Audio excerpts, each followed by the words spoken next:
Petite question. Où devez-vous diriger votre dîme si vous êtes frustré par votre église? Martha se débattait avec la même question.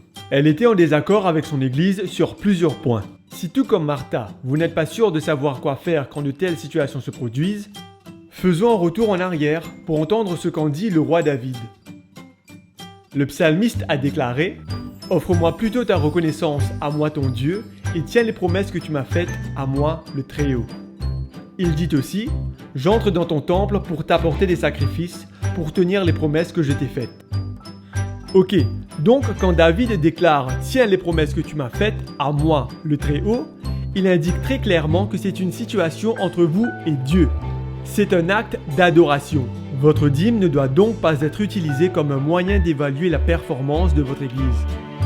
Dans le deuxième verset, quand David dit « J'entre dans ton temple pour t'apporter des sacrifices », il indique l'endroit spécifique où la dîme doit aller, à la maison du trésor, que nous avons déjà abordé dans Deutéronome 12, 2 Chroniques 31, Néhémie 10, 12 et 13, Malachie 3. Dans l'église adventiste du 7e jour, votre église locale est un avant-poste de la maison du trésor, qui est la conférence générale.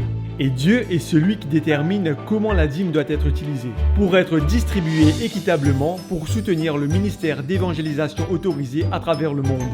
Lorsque vous rendez votre dîme, demandez au Seigneur de vous protéger pour que vous ne soyez pas manipulé par les sentiments humains et de vous donner la bonne motivation alors que vous participez à cet acte d'adoration. Mettons nos désirs en dernier et Dieu en premier.